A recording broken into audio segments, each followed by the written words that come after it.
வணக்கம் and welcome to cinema matrix. இந்த வீடியோல எத பத்தி பார்க்க போறோம் அப்டின்னா, வினோத் வந்து பார்வதி எல்லாம் எங்க வீட்டுக்கு வந்திருக்காங்க அப்டின்றத சொல்றாரு. "அப்படியா?" அப்படின்ற மாரி எக்ஸைட்டடா வாட்டர்மெலன் ஸ்டார் கேட்குறாரு. அந்த கதைய பார்த்தீங்க அப்டின்னா, வாட்டர்மெலன் ஸ்டார்கிட்ட வினோத் ஷேர் பண்றாரு. ஸோ என்னென்ன சொன்னாரு அப்டின்றத டீட்டெயில்டா பார்த்துடலாம். அதுக்கு முன்னாடி நம்மளோட சேனல நீங்க சப்ஸ்கிரைப் பண்ணாம இருந்தீங்கன்னா, சப்ஸ்கிரைப் பண்ணி சப்போர்ட் பண்ணுங்க. ஆமா, பார்வதி வந்திருக்காங்க. 5 வருஷத்துக்கு முன்னாடியோ எப்பயோ அப்டின்ற மாரி மென்ஷன் பண்ணியிருப்பாங்க. ஸோ வேற ஒரு சேனலுக்காக அங்க வந்தாங்க. எங்க வீட்டுக்கு அவங்க இன்டர்வியூ எடுத்தாங்க அப்டின்ற மாரி வினோத் ஷேர் பண்றாரு. "ஓ! அப்படியா? எந்த சேனல்?" அப்படின்னா, "இல்ல சேனல் பேர்லாம் சொல்லக்கூடாது." ஸோ அந்த மாதிரி அவங்க அந்த சேனல்லேருந்து பேட்டி எடுத்தப்ப, பார்வதி தான் பார்த்தீங்கன்னா, ஆங்கரா இருந்தாங்க அப்படின்ற மாரி அவங்க சொல்லியிருப்பாங்க. அதுக்கப்புறம் உடனே திவாகர் "எவ்வளோ பேமெண்ட் தருவாங்க?" அப்படின்னதுக்கு, இவர் 1,00,000 சம்திங்ன்னு சொல்லுவாரு. "ஓ! அப்படியா? என்ன சார் நெனச்சுன்னுக்கிறீங்க எங்கள பத்தி?" அப்படின்ற மாரி வினோத் சொல்லுவாரு. ஸோ இவங்க 2 பேரோட காம்பினேஷன் பார்த்தீங்க அப்படின்னா, ஃபன்னும் இருக்கு, காமெடியும் இருக்கு, எல்லாமே இருக்கு அப்படின்ற மாரி இவங்க 2 பேர் காம்பினேஷன்ஸ்ல பிக் பாஸ் ஹவுஸ் ஒரு ஹெல்த்தியான ஒரு விஷயம் இந்த வருஷத்துக்கோட பிக் பாஸ்க்கு.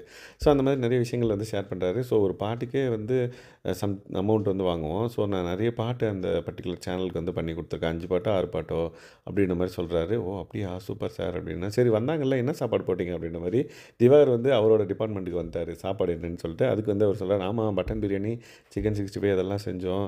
மீன்லாம் செஞ்சோம்." அப்படின்ற மாரி சொல்லுவாரு. "அப்படியா சார்? ஓகே." அப்படின்னோடனே, "நீங்களும் வாங்க சார் வீட்டுக்குன்னா." "கண்டிப்பா, கண்டிப்பா." அப்படின்னோடனே, "காசிமேடு அப்படின்னுவாரு." "காசிமேடு தானே சார்?" "ஆமா, ராயபுரம், காசிமேடு எல்லாம் பக்கத்து பக்கத்துல தான்." அப்படின்ற மாரி சொல்லி, திவாகரையும் பார்த்தீங்க அப்படின்னா இன்வைட் பண்ணியிருப்பாரு. "நீங்க பிக் பாஸ் முடிஞ்சதுக்கப்புறம் வாங்க எங்க வீட்டுக்கு. நான் எல்லாமே செஞ்சு போடுறேன். சூப்பரா இருக்கும் சாப்பிடுங்க." அப்படின்னு சொன்ன மாரி, இப்பயே பார்த்தீங்கன்னா, ஒரு டீல போட்டு விட்டாங்க 2 பேரும்.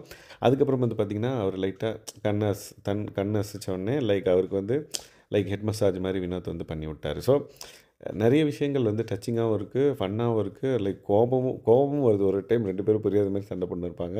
அதுக்கப்புறம் மக்கள் கூட கேமரா முன்னாடி 2 பேருமே மாத்தி மாத்தி கம்ப்ளைண்ட் பண்ணிட்டு, இந்த மாரி இருப்பாங்க.